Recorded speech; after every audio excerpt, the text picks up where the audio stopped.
हाँ जी, इंद्रिय स्थान की अगर अपन बात करें तो चरक इंद्रिय स्थान में कुल 12 चैप्टर्स हैं।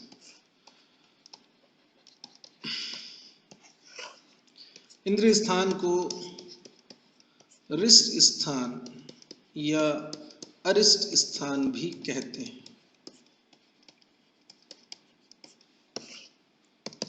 इसके अलावा अरिष्टों के अगर भेद की बात करें अपन तो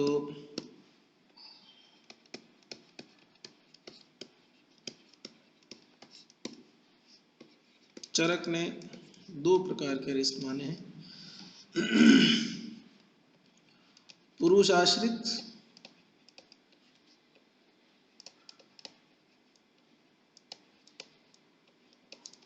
व पुरुष अनाश्रित।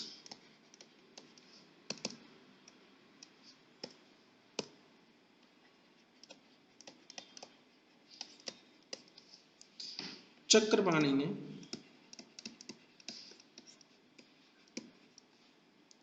दो भेद माने हैं, ये नियत और अनियत।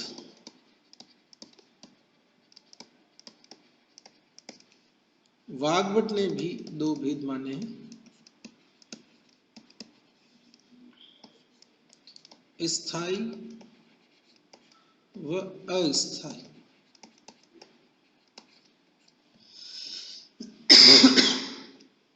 एक शब्द है रिष्ट, दूसरा है अरिष्ट। ये दोनों सिनोनिमस है, पर्यायवाची है, मतलब एक ही चीज है।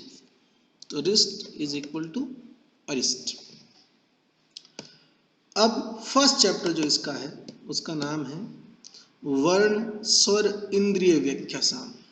तो वर्ण के, स्वर के, इंद्रियों से संबंधित जितने भी अरिष्ट होंगे उनकी बात अपन इस अध्याय में करेंगे। एक चीज यहाँ पर देखने वाली है कि इंद्रिय स्थान के जो सारे चैप्टर्स हैं उनकी डिटेल अपने को एक एक लाइन पढ़ने की बिल्कुल जरूरत नहीं है। जो काम की चीज है उन्हीं के बारे में अपन बात करेंगे। और इस रेफरेंस में अगर आप यहाँ लाइन को ध्यान से देखें तो विमर्श की दूसरी लाइन, आयु की परीक्षा के लिए इंद्रिय स्थान का वर्णन किया। और अपन ने पहले पढ़ा है कि रोगों की परीक्षा जो है वो कर लेनी चाहिए, वरना मैत्रेय की तरह शंका हो सकती है। और ये अपन ने चरक सूत्र 10 में पढ़ा नैचे मैत्रेय तुल्य नाम बुद्धि वाली जो लाइन थी। तो उसने साध्य असाध्य का ज्ञान नहीं किया पहले, इसलिए उसने ऐसी बात करी, लेकिन आचार्य ने बाद में उसको समझा। तो आयु परीक्षा इंद्रिय स्थान की कल्पना की गई। फिर उसके बाद में आयु की परीक्षा कर ली, पेशेंट जो है साध्य या कृत साध्य रोगों से पीड़ित है, तो आगे फिर उसकी चिकित्सा करेंगे, या तक असाध्य की नहीं करेंगे। इसलिए अब नेक्स्ट अगला जो स्थान है अगली किताब में वो चिकित्सा स्थान आएगा। आगे अगर बात करें तो विमर्श की 1 2 3 4 5 लाइन देखो, 1 2 3 4 5 लाइन। इंद्रिय शब्द का अर्थ दिया हुआ है इंद्रिय प्रागस्तस्य लिंगम इंद्रिय। इंद्रिय का अर्थ लक्षण है, ठीक। फिर उसके बाद में लक्षण का मतलब जो चिन्ह ये बताए कि ये व्यक्ति आगे जिएगा कि नहीं जिएगा। फिर 2 लाइन छोड़ लिखता है रिष्ट और अरिष्ट शब्द पर्यायवाचक है, मतलब एक ही मीनिंग होता है इनका, ठीक है। अगले पेज पे चलते हैं तो राइट हैंड साइड में, मतलब नेक्स्ट जो पेज है उससे अगले पेज में नीचे की तरफ अरिष्टों के भेद दिए हुए हैं आचार्य चरक ने। पुरुष आश्रितानी, पुरुष असंश्रानी, मतलब पुरुष अनाश्रित की बात कर रहा है, ठीक। और चक्रपाणी के अनुसार आए तो चक्र पानी, नी से नियत और अनियत, ऐसे याद कर लेना। वाग्भट बराबर स्थायी और अस्थायी। और चरक के पुरुष आश्रित और अनाश्रित दोनों हो गए। चलिए अब अरिष्टों के संदर्भ में प्रकृति और विकृति का कंसेप्ट अपन यहाँ पर पढ़ते हैं। आप लिखना अरिष्टों के संदर्भ में प्रकृति बराबर 6 और विकृति बराबर 3। 6 प्रकृति कौन सी है? जाति प्रसक्ता, कुल प्रसक्ता, देश अनुपातनी, काल अनुपातनी, वयो अनुपातनी, प्रत्यात्म नियत। पूछ सकता ये क्या है? तो ये अरिस के संबंध में 6 प्रकार की प्रकृति बताई गई। फिर उसके बाद में जस्ट नीचे 3 प्रकार की विकृति है अगले कोटेशन में, और ये है लक्षण निमित्ता, लक्ष्य निमित्ता और निमित्त अनुरूप। अब एक एक की डेफिनेशन के अंदर एक एक फिक्स वर्ड है जिससे अपन को इनकी डेफिनेशन याद करने में आसान रहेगी। लक्षण निमित्ता के अंदर आपको लिखा मिलेगा भवंती देवात्। तो लक्षण वाली जो विकृति है, 3 विकृति है अरिस्टो के संदर्भ में इंद्रिय स्थान में। फर्स्ट लक्षण वाली है, वो किसके कारण होती है? देवताओं के कारण। सेकंड अगले पेज पे राइट हैंड साइड के अंदर लिखा हुआ है, आप लोग देखना, वहां पे मैं यहीं पे लिख देता हूँ। लक्ष्य निमित्ता तु यस्य उपलभ्यते निमित्तम यथोक्तम निदानेषु। लक्ष्य वाली जो है वो निदान या निमित्त के फलस्वरूप उत्पन्न होती। तीसरी निमित्त अनुरूप, ध्यान देना। निमित्त अनुरूपा नेक्स्ट कोटेशन है, नेक्स्ट पेज पे 7वां, वहां लिखता है निमित्त अनुरूपा तो निमित्तार्थ अनुकारी।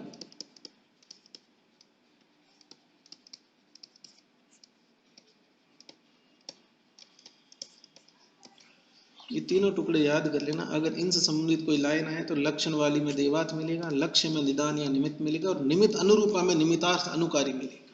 ठीक है, लाइक मैं इस पेज पे भी मार्क कर देता हूँ, आपके लिए इजी हो जाएगा। लक्ष्य इज निमित्त एंड निमित्त अनुरूपा इज निमित्तार्थ अनुकारी। ठीक है, इसके डेप्थ में नहीं जाएंगे, इसकी जो थ्योरी है उसको पढ़ने की जरूरत नहीं है। अगर फिर भी कोई इंटरेस्टेड हो इसको पढ़ने में तो आप लोग विमर्श का ये वाला प्यारा पढ़ सकते हैं। नेक्स्ट अगला पेज, प्राकृत वर्ण। मैंने जैसा कि आपको बताया था कि चरक संहिता के अंदर इंद्रिय स्थान में 4 प्रकार के प्राकृत वर्ण जो है वो बताए गए हैं। ठीक है, लिखता है एवं वर्ण अधिकार कृष्ण, श्याम, श्याम अवदात और अवदात ये मैच करते हैं सुश्रुत से। शायद उस दिन, हाँ ठीक है। फिर उसके बाद में इस श्याम के नीचे टीका हो रखी है। इस श्याम के आप नीचे टीका देखेंगे तो कृष्ण श्याम कर रखा है। ठीक है, और आप ध्यान से देखो जरा, अब अगर श्याम कृष्ण श्याम हो जाए तो कृष्ण श्याम कृष्ण, श्याम अवदात और अवदात, ये सुश्रुत जैसा ही हो गया। क्योंकि कृष्ण और श्याम एक साथ तो लिखे नहीं जाएंगे, श्याम अवदात वाला यहाँ पर पेयर नहीं है, इसलिए यहाँ इसकी टीका ऐसी होती है। और शार्दीय स्थान में अपने पढ़ा था कि चरक ने 3 ही वर्ण बताए हैं, कृष्ण, श्याम, अवदात। वहाँ पर श्याम के संदर्भ में अलग से कृष्ण और श्याम का कॉम्बो नहीं मिलता था।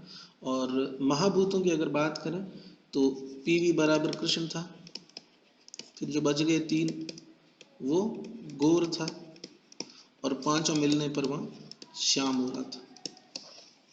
ये चरक शारीर स्थान के 3 कलर हैं, और ये चरक इंद्रिय स्थान में यहाँ पर आपको 4 मिलते हैं।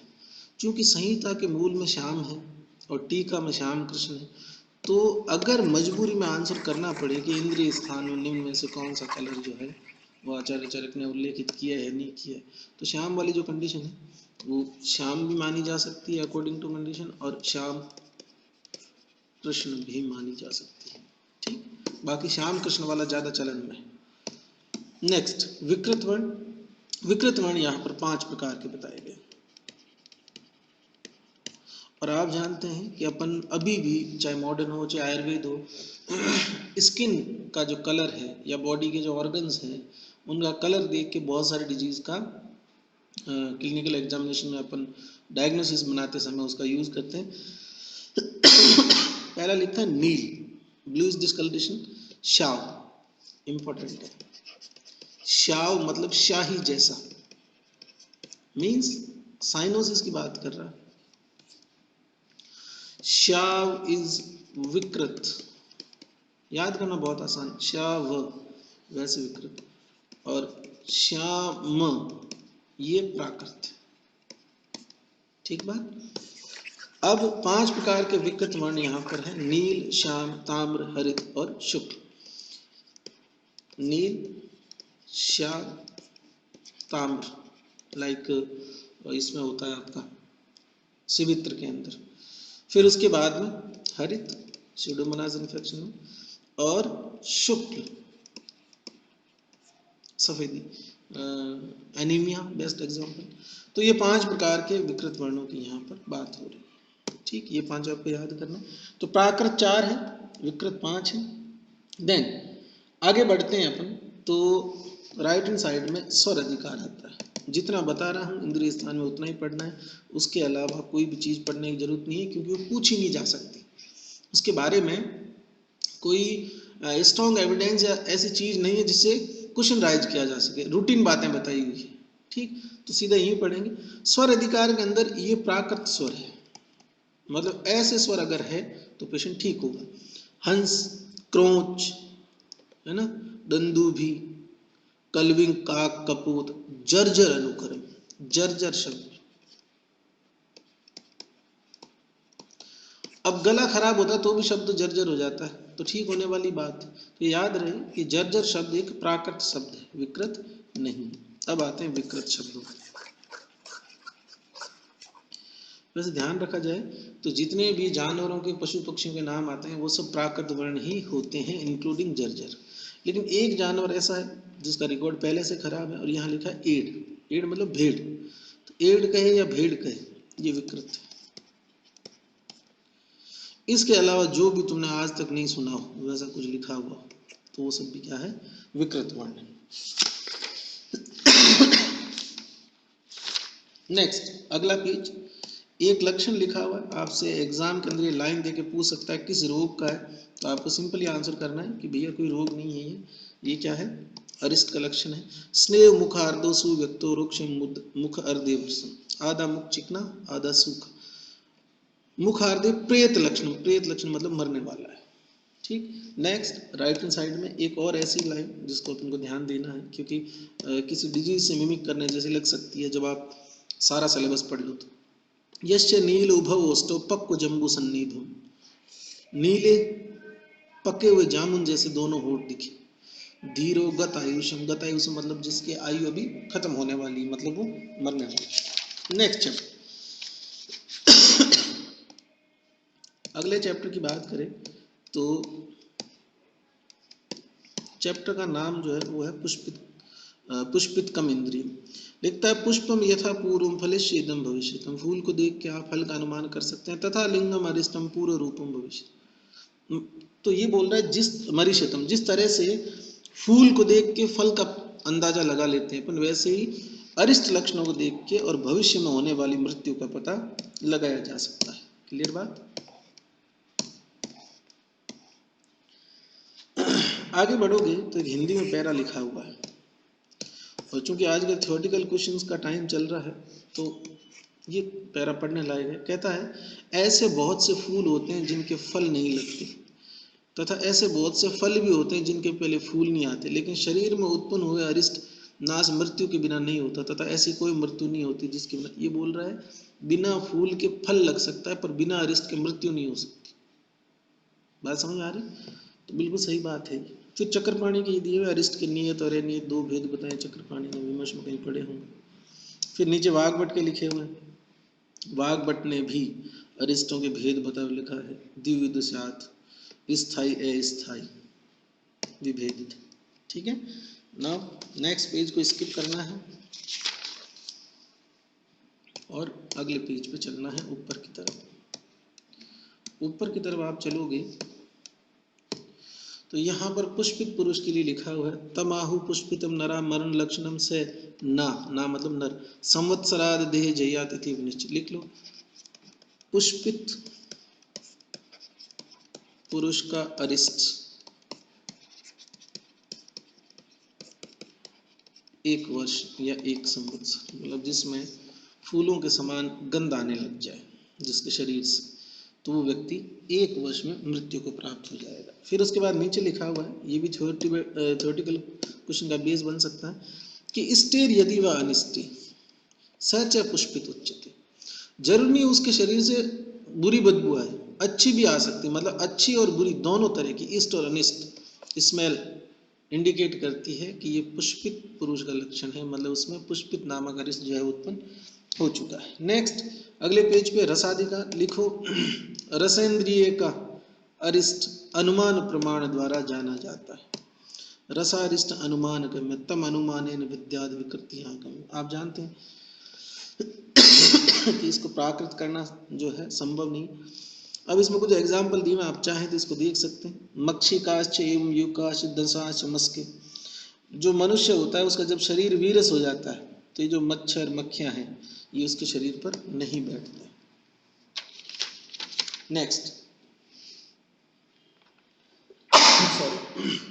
नेक्स्ट थर्ड चैप्टर का नाम है परिमर्शन इंद्रिय। अब सुनो, परिमर्शन इंद्रिय नामक अध्याय में स्पर्श इंद्रिय के अरिष्टों का डिटेल पढ़ेंगे। जिसके अंदर लिखता है जैसे 1 2 3 तीसरी लाइन लिखता है शततम स्पंद माना नाम शरीर देश जाना नाम अस्पंदनम। जो चीजें जिंदा आदमी में हमेशा स्पंदित होती रहती है वो अरिष्ट वाले में स्पंदन होना उसका बंद हो जाएगा। फिर लिखता है नित्य उष्मणाम शीति भाव। जो हमेशा उष्ण रहते हैं वो ठंडे हो जाएंगे। मृदु नाम दारुण तुम। और जो मृदु अंग है वो क्या हो जाएंगे, दारुण मतलब हार्ड हो जाएंगे। श्लेषण नाम खरत्तम। जो चिकने होते हैं वो खर हो जाएंगे। और फिर ये सबसे इंपॉर्टेंट टुकड़ा जो अक्सर एग्जाम में आता रहता है, सत्ताम असद्भाव। ठीक, फिर उसके बाद में राइट हैंड साइड में एक कोटेशन है और उस कोटेशन के अंदर अगर आप ध्यान से देखो तो यहाँ लाइनें कर रखी, देखो परासूर इति विद्यातम परासूर इति विद्यातम परासूर इति विद्यातम परासूर इति। तो वैसे तो परासु का अर्थ होता है अरिष्ट, मतलब परलोक का प्राणी बनने वाला है। लेकिन अगर आप कोई लाइन दे दे और उसमें आप देखो कि बार बार परासु आ रहा है तो आपको याद रखना है कि स्पर्श इंद्रिय के अरिष्टों में बार बार परासु शब्द का रिपीटेशन होता है अगर वहाँ इंद्रिय ऑप्शन करना पड़े तो। और पहले वाला जो पेज था उस पे ये सत्ताम असद भावाम था, मतलब जो चीज सामान्य व्यक्ति में जहाँ पर मिलती है उसका वहाँ नहीं मिलना। तो ये भी आता है कि सत्ताम असद भाव, जिसकी सत्ता थी जिसका एग्जिस्टेंस था अब उसका असद्भाव हो गया, मतलब अब वो वहाँ पे उपलब्ध नहीं है। तो ऐसा किस में हो सकता है, तो ऐसा आपका जो अरिष्ट है वो स्पर्श इंद्रिय का अरिष्ट होता है। अगले चैप्टर पे चलते हैं, चौथा चैप्टर। और चौथा चैप्टर है इंद्रियकम इंद्रिय अध्याय। एक पेज पलटोगे तो ऊपर ही ऊपर कुछ लिखा हुआ है। पहली कोटेशन लिखता है वो अग्नि प्रकृति वर्णस्थम नीलम पश्यति निष्प्रभु कृष्णम यदि व शुक्लम निशा वज्जति सप्तमम इह। लिखो अग्नि संबंधित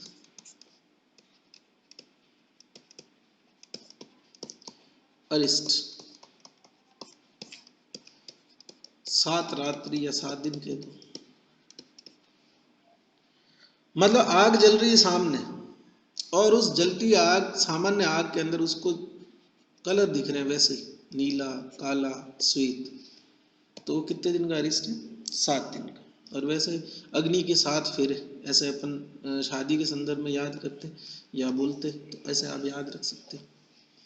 नेक्स्ट राइट हैंड साइड में ऊपर ही ऊपर पहला कोटेशन कर्ण शब्द विषय कर लिखता है संवृत्य अंगुली भीर कर्णो ज्वाला शब्दम ये आतुरम न शरणोति गताशु च बुद्धिमानम परिवर्जित। जो रोगी अपने कान को अंगुलियों से बंद करके और खुद की जठ रगने की आवाज को नहीं सुन पाता है वो व्यक्ति असाध्य होता है। तो अभी वो वाला अग्नि का तो था, वो अग्नि थी भौतिक अग्नि जिसको अपन बोलते हैं, और ये जो अग्नि है जठर अग्नि की बात कर रहा है। लेकिन इसमें डे कुछ लिखे हुए नहीं है।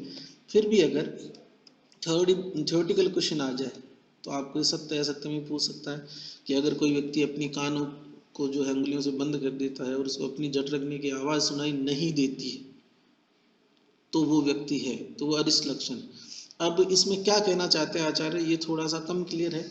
अगर अपन कानों को की दोनों उंगलियों से कानों को बंद करें तो जो ची ची की आवाज़ आती है वो तभी आपको सुनाई देगी जब आप कॉन्शियस, मतलब एकदम जो सन्नाटा जिसको बोलते हैं उसके अंदर भी एक साउंड होती है, तो वो साउंड इसको नहीं आती, मतलब ये ओरिएंटेड नहीं। आगे चलो, नेक्स्ट चैप्टर पूर्व रूप। एक क्वेश्चन यहाँ बनता है कि किस संहिता में पूर्व रूप इंद्रिय नामक अध्याय है। तो पूर्व रूप इंद्रिय नामक अध्याय जो है इंद्रिय स्थान का है चरक के, और ये चैप्टर 5वां जो है ये इंपॉर्टेंट है, यहाँ से सबसे ज़्यादा क्वेश्चन आते हैं। यहाँ पर अलग अलग डिजीज के हिसाब से अलग अलग लक्षण दिए। क्या कहता है, स्वप्न में होगा, अब जो भी चीज होगी वो सारी सपने में होगी। पहली लाइन 7वां कोटेशन, बलम चेयते यस्य प्रतिशायस्य वर्धते तस्य नारी प्रसक्तस्य शोषो अंतो उपजायते। जिस व्यक्ति में लगातार बल कम होता जा रहा है और जिसका प्रतिशाय बढ़ता जा रहा है और वो नारी प्रसक्त है, तो ऐसे व्यक्ति का अंत किससे होगा, शोष। तो यहाँ तो कोई स्वप्न जैसी बात है नहीं। फिर तो लिखा है, स्वभीर उष्टेर खरे वापि याति यो दक्षिणाम दिशम सपने यक्षमाण मासम आद्यम जीवितम से विमुच्यते। जो व्यक्ति सपने में कुत्ते पे, ऊंट पे या गधे पर सवारी करके और दक्षिण दिशा में जाता है, उस व्यक्ति का जीवन राजयक्ष्मा में, राजयक्ष्मा की वजह से नष्ट हो जाता है। तो कुत्ता, ऊंट, गधा इनकी सवारी करके और दक्षिण दिशा में कोई व्यक्ति सपने में जाता हुआ देखता खुद को, तो उसको राजयक्ष्मा का अरिष्ट माना जाए। फिर प्रेते से पिबेत मध्य स्वप्ने चक्रस्य तीन सोना, इंपॉर्टेंट है, बहुत बार आया हुआ है कि जो प्रेत के साथ में मदिरा पान करता है और कुत्ता जिसको घसीट के ले जा रहा है दक्षिण दिशा में, कृष्यते सुनाम, सु या स्वान, ये कुत्ते के अर्थ में होता है, ठीक है। सुघोरम ज्वर, सॉरी इसमें वो है यार, गड़बड़ हो गई इसमें। देखो, प्रेते से पिबेत मध्य स्वप्ने, यहां तक तो ये राजयक्ष्मा है, और आगे वाली लाइन चूंकि राजयक्ष्मा में ज्वर का अनुबंध रहता है, तो कुत्ता अगर किसी को घसीट के ले जा रहा है दक्षिण दिशा में तो वो ज्वर का रोगी। अब सारी बातें ऊपर वाली जो है वो राजयक्ष्मा की है, खाली एक टुकड़ा जो है ये ज्वर का। अब इसमें भी थोड़ा फर्क है, ध्यान देना। अगर कुत्ता, ऊंट और खर इनकी सवारी करते हुए खुद दक्षिण में जा रहा है तो राजयक्ष्मा है, और कुत्ता ओनली इसको घसीट के ले जा रहा है कृष्यते दक्षिण में, तो फिर ये ज्वर, ठीक। नेक्स्ट, रक्त विषयक वो अरिष्ट क्या लिखता है, लाक्षा रक्त अंबाराभम ये पश्यते अंबरम अतिक्रांतम स रक्त पित्तम असाध्यम तेन वान अंत निहिते। लिखता है कि लाक्षा मतलब लाल वर्ण का जो कलर होता है लाक्षा का वो, और रक्त अंबर जिसको आकाश लाक्षा जैसा या लाल कलर के कपड़े के जैसा दिखता है, उस व्यक्ति का अंत किससे होता है, रक्तपित्त। फिर उसके बाद आगे क्या लिखता है, रक्त अस्र ग्रस्त सर्वांगो रक्तवासा मुहुर्मुह। देखो रक्तपित्त है तो रक्त, और सपने में क्या देखता है, ये सपने ये ते नार्याम से रक्तम प्राप्तम सीधते, इंपॉर्टेंट। जिसको सपने में कोई स्त्री दक्षिण दिशा में ले जा रही वो रक्तपित्त का रोगी। अब यहाँ स्त्री मतलब लाल कपड़े, इस रेफरेंस में बोल दिया होगा। नेक्स्ट आगे देखो, गुल्म विषय, ये भी इंपॉर्टेंट है। लिखता है, शूल आटोप आंत्र कुंजन दौर्बल्य च अति मात्र नख आदि च विपन्न, इंपॉर्टेंट है। विशूल, आटोप और आंत्र कुंजन ये तो वात के कारण हो रहे हैं और गुल्म के स्थानों में होंगे, लेकिन नख आदि का विवर्ण जो है वो याद रखने लायक है। फिर दूसरी लाइन में लिखता है गुल्म के लिए, लता कंटकिनी यस्य दारुणा हृदय जायते स्वप्नम, और सपने में हृदय पर, लता मतलब गुल्म, हृदय में, हृदय पर लता या गुल्म नामक जो कांटा है वो, और हृदय गुल्म का स्थान है, स्वप्न में अगर उसको दिखाई दे तो ये गुल्म के लक्षण है। नेक्स्ट आगे बढ़ो, कुष्ठ विषय अरिष्ट। क्या कहता है कुष्ठ विषयगरिष्ठ में?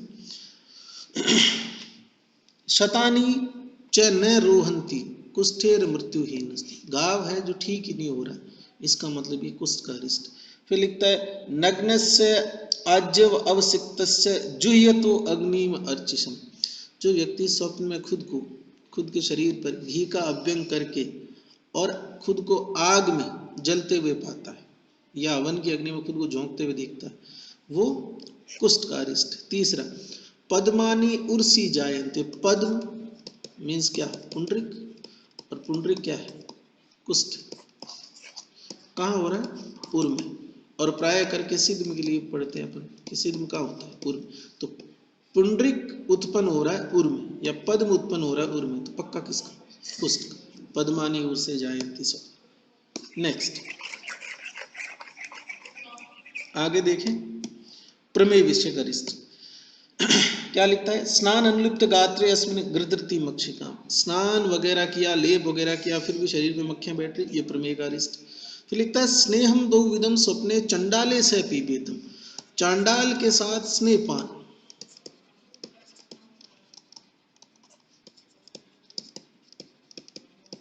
किसका अरिष्ट है? प्रमेय का। फिर उसके बाद सपने में देख रहा है। नेक्स्ट उसके बाद में आते हैं उन्माद।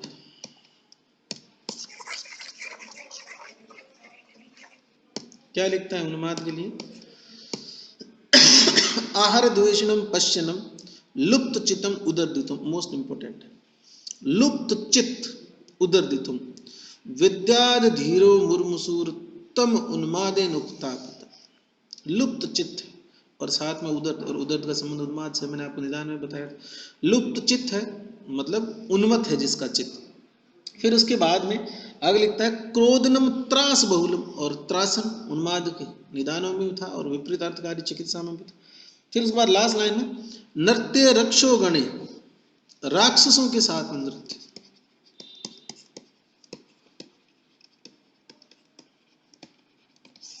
ये कौन है? उन्माद। सब्रसम प्राप्य उन्माद। ठीक, आगे बढ़ते हैं। राइट हैंड साइड में अपस्मार विषयगरिष्ठ, और ये यूपीएससी ने 2006 में पूछा भी था।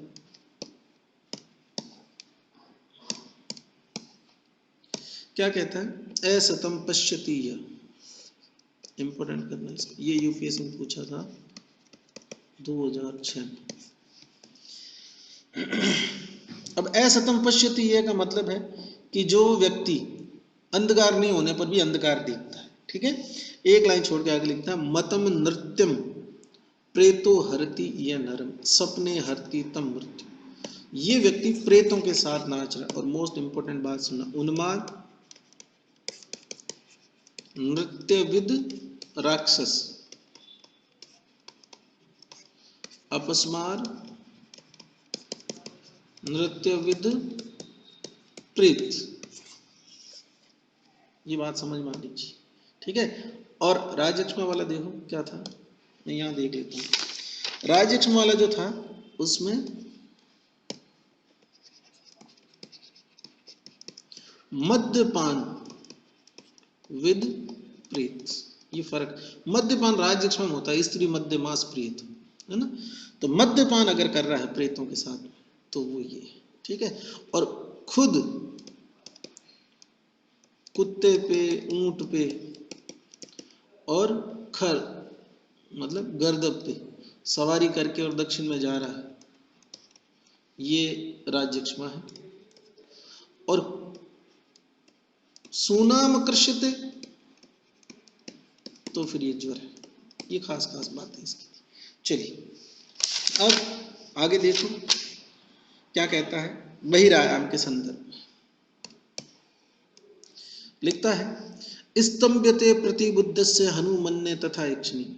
फीट्स है ये, जिसमें शरीर बाहर की तरफ मुड़ता है, वो बहिरायाम। यस्यते बहिरायाम उग्रित। तो जिस व्यक्ति के हनुमन्या और आंखें नेत्र ये जकड़ जाते। फिर सबसे इंपॉर्टेंट जो आता है हमेशा एग्जाम में, एक शशकुलीर वापी आपूपान व सपने खाती यो नर स चेता छद्यति प्रतिबुद्धो न जीवती। सपने के अंदर जो चीजें उसने खाई है, शशकुली है, अपूप है, ये और वो जब जागता है तो उन्हीं चीजों का वमन करता है। ये किसका लक्षण है? बहिराया, इंपॉर्टेंट। ठीक है, चलो उसके बाद में आगे बढ़ते हैं। अच्छा एक वो और अभी वैसे मैंने बता दिया तुमको, जो मिलती जुलती चीजें वो एक साथ बताने की कोशिश कर रहा हूं मैं, क्योंकि आएगी वही।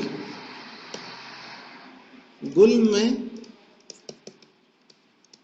हृदय पर लता कंटक, और कुष्ठ में उर पर पद। ठीक है, ये समझ में आना चाहिए। नेक्स्ट, एक पेज छोड़ के अगला पेज और अगले पेज पे लिखे हुए स्वप्न। स्वप्न के भेद, चरक बराबर 7। दृष्ट, श्रुत, अनुभूत, प्रार्थित, कल्पित, भाविक, दोष। क्वेश्चन आया था इस बार यहाँ से। स्वप्नम सप्तविधम, 7 प्रकार के स्वप्न होते। लिख दो, बीड़ी का फल मिलता है, बीड़ी का फल मिलता है, मतलब लास्ट वाले दोनों, भाविक और दोषज, ये दोनों फलभूत होते हैं। ठीक है, पेज पलटो।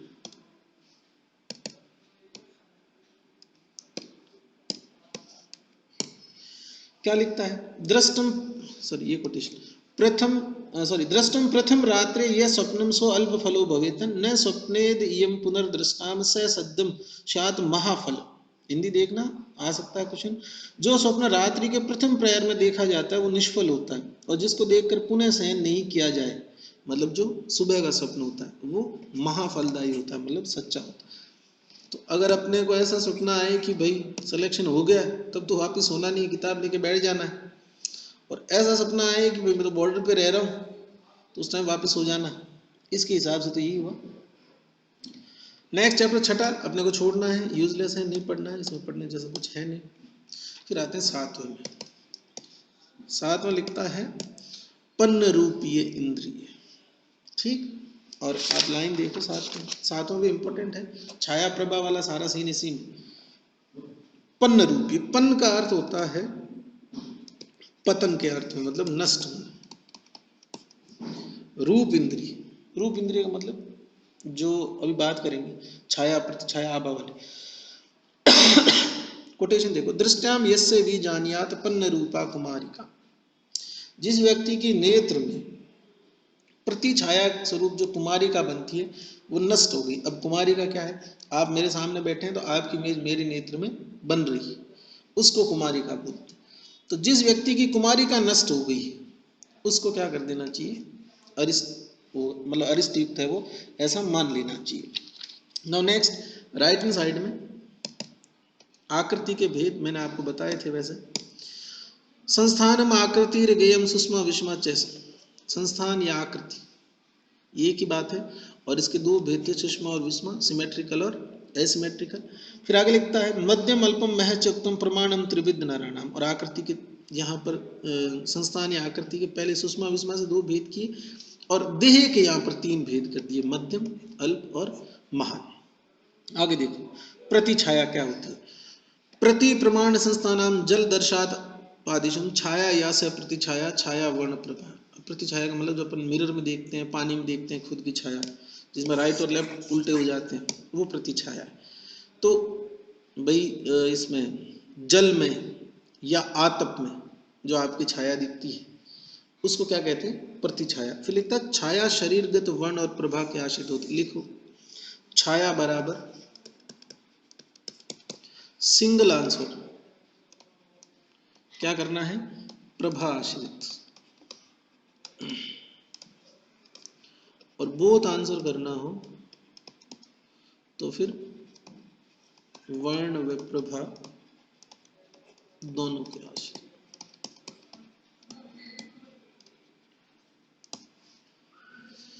चलिए अब छाया पढ़ते हैं। छाया का भेद 5, फिक्स क्वेश्चन है, यहां से हमेशा आता है। छाया का भेद कितने होते हैं? 5, और आप इसे याद रखना 5 महाभूत से 5 प्रकार की छाया। ख आदि नाम पंच, पंच छाया नाम विविध लक्षणाम। और अब एक एक छाया के लक्षण इंपॉर्टेंट है, ध्यान देना। या तो 5 में से आएगा क्वेश्चन या फिर यहां से आएगा। क्या लिखता है? पहले नाभसी। आकाश कैसा? निर्मल नीला, बस नाभ से निर्मला नीला, ठीक है। फिर उसके बाद में वायु, वायु कैसी होती है? रुक्ष, अरुण, हत प्रभा, मोस्ट इंपोर्टेंट है, ठीक। फिर उसके बाद में आग्नेय, उत्तराखंड 2015। क्या लिखता है? विशुद्ध रक्त, शुद्ध रक्त जैसे, मतलब लाल चमकदार। फिर क्या लिखता है? दीप्ताभा, और ये आया था वो दर्शन प्रिय, मोस्ट इंपोर्टेंट। कौन सी है? आग्नेय। आग्नेय यहाँ पर प्रकाशक भी है, अगर लाइटिंग प्रॉपर होगी तो दिखेगा सही से, इसलिए दर्शन प्रिय। नेक्स्ट आगे देखो क्या लिखता है? अम्बसी, अम्ब कौन? जल, ध्यान से सुनना। लिखता है शुद्ध वैदुर्य विमलाम सुस्निग्धम, शुद्ध वैदुर्य, साफ पानी जो है वो वैदुर्य रत्न की तरह, शुद्ध वैदुर्य विमलाम। फिर लास्ट वाली पृथ्वी, पृथ्वी कैसी होगी? स्थिर, स्निग्ध, घन और श्याम और श्वेत, ये कौन है? पृथ्वी। और शुद्ध, अब क्वेश्चन ऐसा भी आ सकता है कि भाई श्वेत वर्ण की छाया कौन सी होती है, तो यहाँ पर आपको पृथ्वी करना पड़ेगा, मजबूरी, जल नहीं जाएगा फिर, है ना। फिर लिख देना 5 छायाओं में से वायवीय अशुभ मानी जाती है, ये अशुभ है, शेष 4 शुभ है।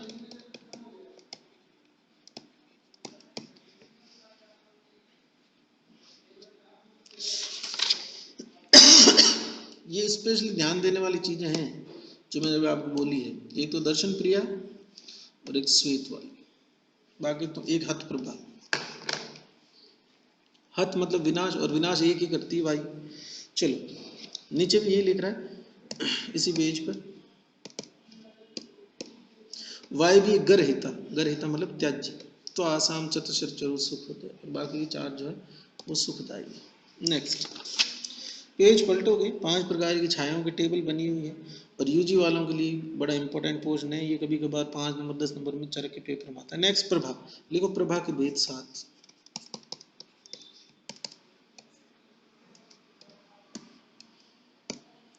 प्रभा के भेद 7, यूजी वाले नाम भी याद करेंगे इसके, रक्त पित्त श्वेत श्याव हरित पांडु काली। अब यहां श्याव है, प्रभा श्याव हो सकती, ठीक है। और प्रभा जो है ना, इसको आप कलर मानो स्किन का, है ना।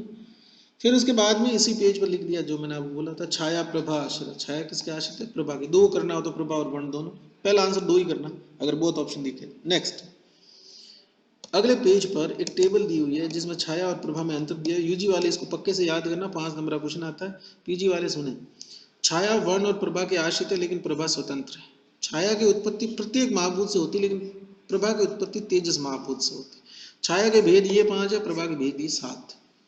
छाया नजदीक आने पर दिखाई देती है, प्रभा दूर से भी दिखाई देती है। प्रभा मतलब चमक, है ना, रिफ्लेक्शन।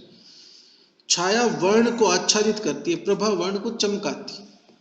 कॉम्प्लेक्शन जो होता है ना वो छाया है, और प्रभा जो है वो चमक है, ब्राइटनेस जिसको अपन बोलते हैं। ये कॉन्ट्रास्ट, ये ब्राइटनेस, ठीक है। फिर उसके बाद में नेक्स्ट देखिए 19वां कोटेशन इसी पेज पर, उत्थाप्यमानम शयनात् प्रमोयति यो नर मुहुर्मुहुः सप्तात् स जीवति। अगर कोई आदमी बार बार उठाने पर फिर से गिर जाता है, मतलब मूर्छित हो जाता है बेड पे, तो वो 1 सप्ताह में नष्ट हो जाता है। तो यह शब्द दे रखा है शयन, तो शयन को सैया कह दो, उसी पे तो सो रहा। सैया कितने दिन का अरिष्ट है? 7 दिन का, ठीक है। फिर उसके बाद उसके जस्ट नीचे लिखा है प्रतिलोमम अनुलोमम व्यापनाम ग्रहणी प्रायसो अर्धमास। लिखो अनुलोम और प्रतिलोम मार्ग या अनुलोम प्रतिलोम प्लस ग्रहणी बराबर 15 दिन का।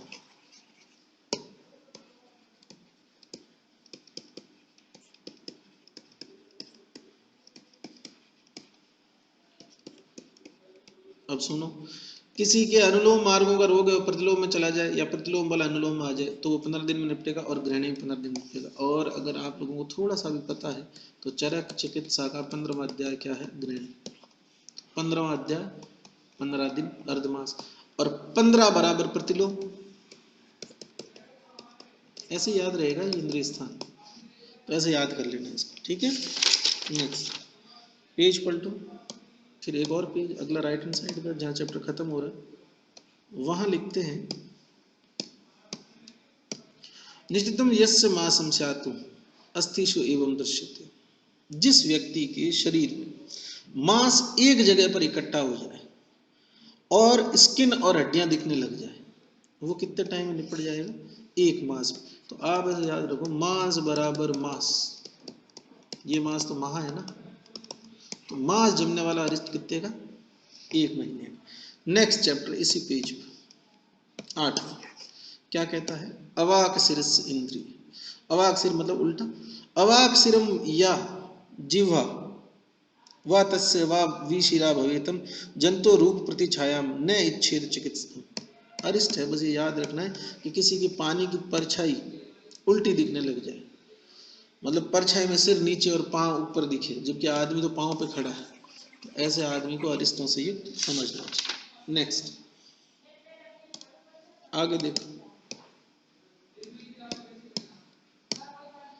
भ्रू और आवर्त विषयक अरिष्ट लिखता है ब्रूर व यदि व मूर्धनि सीमांत आवर्तकान बहुन अपूर्व कृतान व्यक्तान दृष्ट्वा मरणम आदिशित।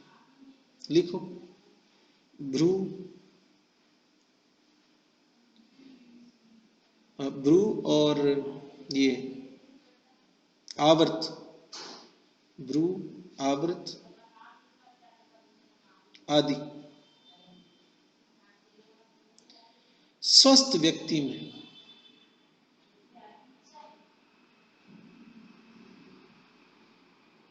दिखाई देने लगे, मतलब आईब्रो वगैरह बनवाई हुई नहीं है और सीमंत आवर्त जो मूर्धनि पर है वो भी ठीक से सही नहीं करे, फिर भी वो ठीक से दिख रहे हैं। तो स्वस्थ व्यक्ति के अंदर अगर ऐसा हो रहा है तो स्वस्थ व्यक्ति 6 दिन में चला जाएगा, और अगर किसी रोगी में दिख रहा है तो वो 3 दिन में चला जाएगा। तो भ्रू मूर्धनि सीमंत आवर्तकान बहून अपूर्वकृतान व्यक्तान दृष्ट्वा मरीषितम त्रियम एनेन जीवंती लक्षणेन आतुरा नरा आरोग्या पुनस्तद तत् षड्रात्राम। तो भ्रू या आवर्त अगर स्वस्थ में अपने आप बन रहे हैं तो 6 दिन, और रोगी में दिखाई देने लग जाए अपने आप से तो 3 दिन में मृत्यु। इंपॉर्टेंट। अगली लाइन, यस्य केसा निरभ्यंगा दृश्यते अभ्यंगा सिद्धा। जिसके बालों पर तेल नहीं लगा है लेकिन फिर भी वो व्यक्ति ऐसा लगता है जैसे जिसके बालों पर तेल लगाया हुआ है, तो वो 6 दिन में, चाहे वो स्वस्थ हो चाहे वो रोगी हो, 6 दिन में निपट जाएगा। अगला चैप्टर 9वां अध्याय, नाम है इसका यस्य शाव निमित्त इंद्रिय। पेज पलटोगे तो राजयक्ष्मा का अरिष्ट आता है वापस पहले नंबर। शरीरांत शोभते शरीरम च उपशिष्यति। शरीरांत शोभते, शरीर का जो मार्जिनल पार्ट है, लेटरल पोर्शन है और हाथ पांव के तले वगैरह है वो तो दिखते हैं अच्छे क्योंकि वहां स्वेलिंग है, और शरीर सूखता जा रहा है। बलम चाहिए थे राजयक्ष्मा ही, वो राजयक्ष्मा का अरिष्ट। फिर एक लाइन छोड़ के अगली लाइन, अष्ट महारोग विषय करिष्ठ। हालांकि चरक के ज्यादा इंपॉर्टेंट नहीं है, वाक्पटु शारंगर के ज्यादा इंपॉर्टेंट है, लेकिन एक बार चरक के अष्ट महारोग जो है वो भी पूछ लिए गए थे। वात व्याधि अपस्मारी कुष्ठी शोफी तथो उदरी गुल्मी च मधुमेही च राजयक्ष्मी च यो नरे अचिकित्सा भवन्ते ते बल मास सही। अगर इन रोग के पीड़ित रोगियों में बल और मास चला जाए, बल और मास का क्षय हो जाए, तो ऐसे रोगी जो है वो अरिष्टों से युक्त होते हैं, चिकित्सा के योग्य नहीं होते। अगर आप ध्यान से देखो तो चरक चिकित्सा 5 से 13 तक के अध्याय यहाँ पर आपको देखने मिलते हैं। जैसे 5वां चैप्टर आपका जो है इसमें वो मधुमेह मतलब प्रमेह, छठा गुल, फिर 7वां कुष्ठ,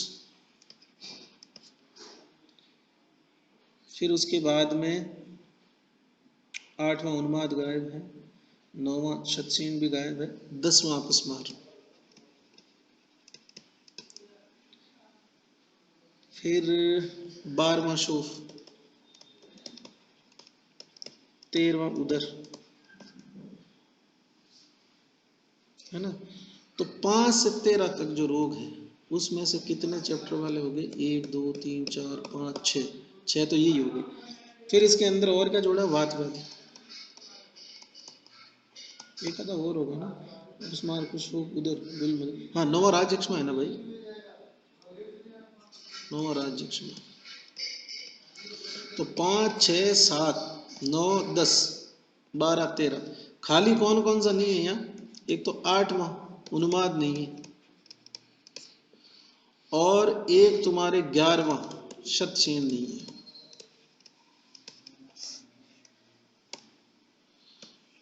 तो ये दो नहीं है। इसके अलावा चरक चिकित्सा 5वें से लेके और 13वें तक सारे हैं, और एक वात व्याधि। तो चरक चिकित्सा 5 से 13 किसको छोड़कर? उन्माद और शतसेन। सेकेंड ईयर वाले याद कर लेना है, प्लस वात व्याधि। ये चरक के अष्ट महारोग मान लो आप, ठीक है। फिर उसके बाद में राइट हैंड साइड में लिखता है, जिस व्यक्ति का थूक और मल व शुक्र जल में डूब जाए तो वो क्या है? अरिष्टयुक्त। फिर इसी पेज पित्तम उष्म अनुगमम यस्य संखो प्राप्यम विमूर्छति स रोग संको नामना त्रिरात्रात जीवन। संखक रोग का अरिष्ट कितना है? 3 रात्रि। फिर उसके बाद में पेज पलटोगे तो 22वां कोटेशन आता है, और 22वां कोटेशन में ऊपर ही ऊपर लिखता है वो, बल मास शयस तीव्रो रोग वृद्धि अरोचके लक्षणते त्रिपक्षान। लिखो, बल मास क्षय प्लस अरुचि हो तो 1.5 माह का अरिष्ट। ठीक है। नेक्स्ट चैप्टर आपका 10वां, वो आपको नहीं पढ़ना है, सीधा 11वें में आ जाए। अणु ज्योति इंद्रिय अध्याय जो है इसमें, और इसके लिए आप एक ट्रिक लिखें, अणुबली अरुंधति का पुष्प 1 वर्ष में मर जाता है। अणुबली अरुंधति का पुष्प 1 वर्ष में मर जाता है। अणु से तो हो गया अणु ज्योति, बलि से होगा बलि विषयक, अरुंधति से हो गया अरुंधति तारे का अरिष्ट, और पुष्प से हो गया पुष्पित। ये चारों अरिष्ट का जो काल है वो कितना है? 1 वर्ष का है। अभी इसको पढ़ेंगे तो समझ में आ जाएगा क्या है अणु बलि। लिखता है, अणु ज्योतिर अनेकाग्र, जिस व्यक्ति के शरीर की ज्योति कांति अणु हो गई तो अणु ज्योति वाला वो भी जाएगा परलोक। फिर उसके बाद में बलि, जिसकी दी हुई बलि वो जानवर नहीं खाए वो भी जाएगा 1 वर्ष। फिर अरुंधति तारा, ये जो सप्तऋषि मंडल है इनके पास में जो तारा है वो अरुंधति है, वो जिसको नहीं दिखता है वो भी 1 वर्ष में जाएगा। तो अणु बलि अरुंधति पुष्पित वाला आप जानते हैं 1 वर्ष का काम होता है उसका। अब आते हैं विकृताम विनिमितम च शोभाम उपचय धनम प्राप्नोति वा विभ्रंशम। किसी व्यक्ति के शरीर की कांति बिना किसी कारण से बढ़ रही है, अकारण से शरीर की शोभा बढ़ रही है, इसका मीनिंग ये हुआ कि उस व्यक्ति के अंदर क्या आ रही है? स्वेलिंग आ रही है। तो लीवर सिरोसिस जैसा या पोर्टल वेन प्रेशर बढ़ने जैसे इंडिकेशन है, या कोई सिस्टमिक डिजीज है लाइक लेफ्ट वेंट्रिकुलर फेलियर की कंडीशन है, ठीक है।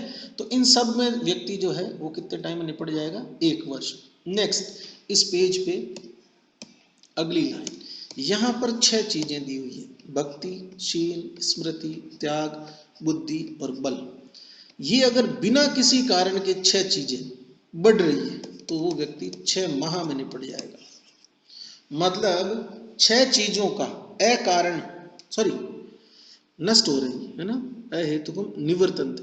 तो अगर ये 6 चीजें बिना किसी कारण के किसी व्यक्ति में नष्ट हो रही है तो वो व्यक्ति 6 माह में नष्ट हो जाएगा। तो आप 6 से 6 याद रखना कि अकारण अगर 6 भाव नष्ट हो रहे हैं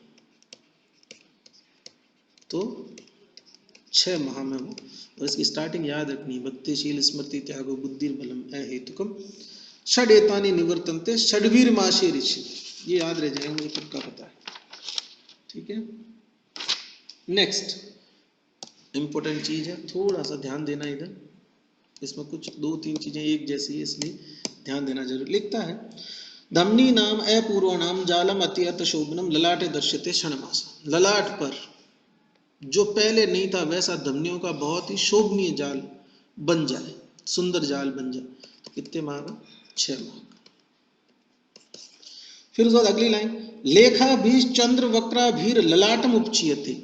लेखा चंद्र या वक्र आकृति की रेखाएं ललाट पर बन जाए, षड्वीर मासे अंत, ये भी 6 मास में चला जाएगा। अगली लाइन, शुक्र मूत्र पुरुष विषय, जिस व्यक्ति, अच्छा एक और रह गया क्या, हाँ, शरीर कंपम सम्मोहम, जिसका शरीर कांप रहा है और बार बार गिर रहा है वो 1 मास में मर जाएगा।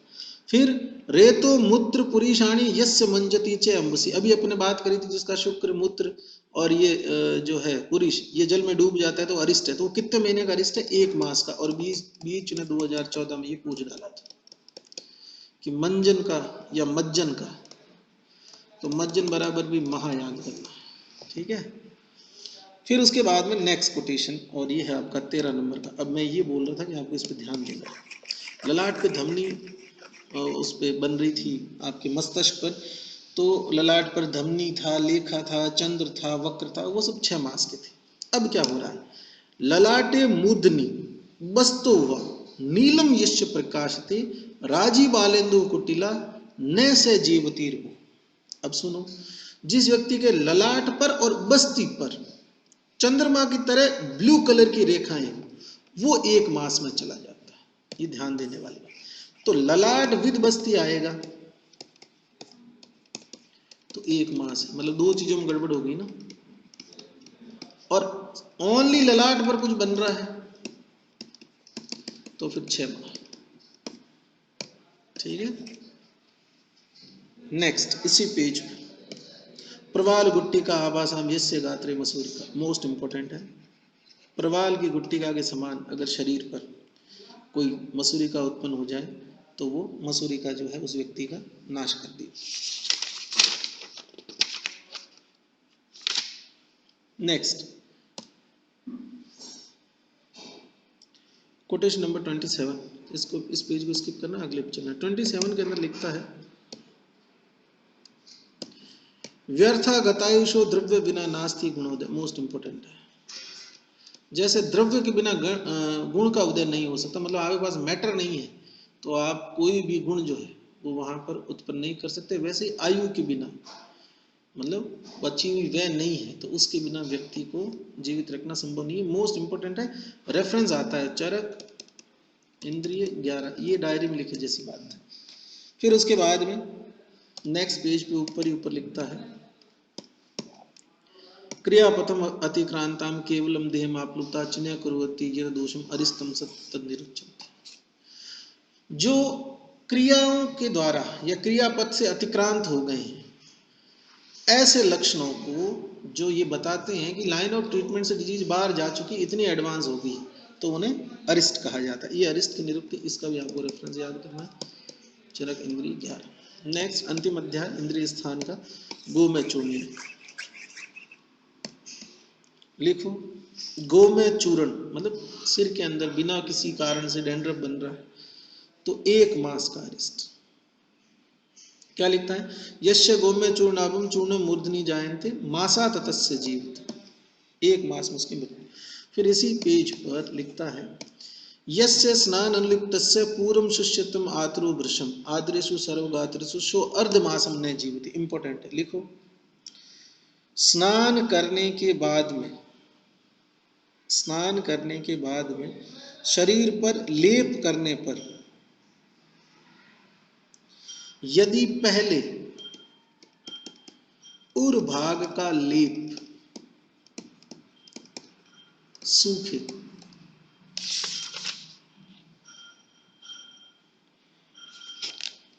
तो वो व्यक्ति 15 दिन में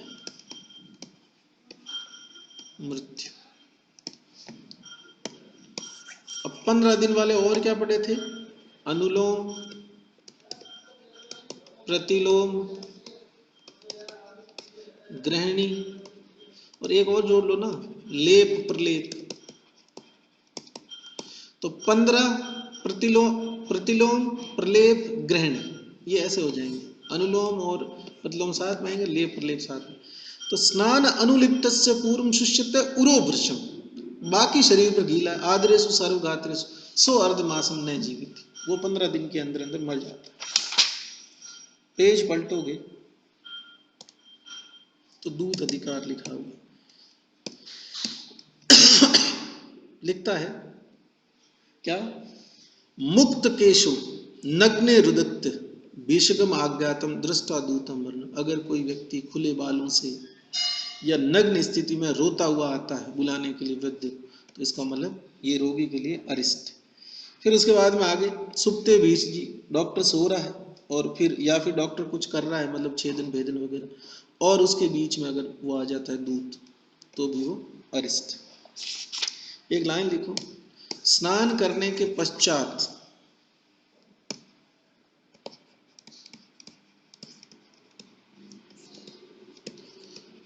लेप लगाने पर यदि मस्तिष्क के पश्च भाग का लेप पहले सूखे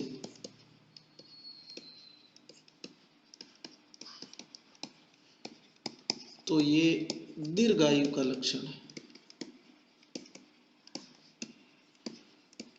ये ध्यान रहे कि उर पर पहले सूख रहा है तो 15 दिन में गया,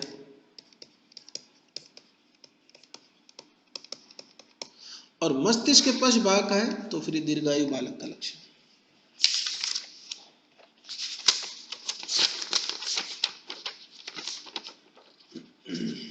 फिर उसके बाद में सीधे आ जाइए आप कोटेशन नंबर 52 पे।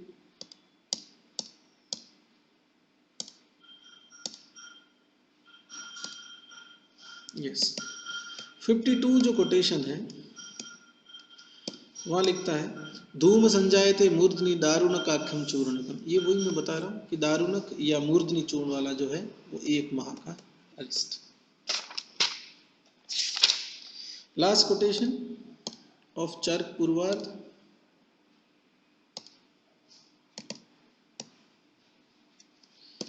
लिखता है, इंद्रिय स्थान क्या क्या देता है, तथा ही सिद्धि च यशस शाश्वतम से सिद्ध कर्म लभते धनानि च। चरक संहिता में एक जगह ये भी कहा हुआ है कि चिकित्सा से धन भी मिलता है, वो कहाँ है, चरक इंद्रिय 12। तो चरक इंद्रिय 12 जो है वो इस बात को बताती है। अब मेरी बात को ध्यान से सुनिए आप, ये याद कर लेना रेफरेंस भी इसका कि ये इंद्रिय स्थान की नहीं।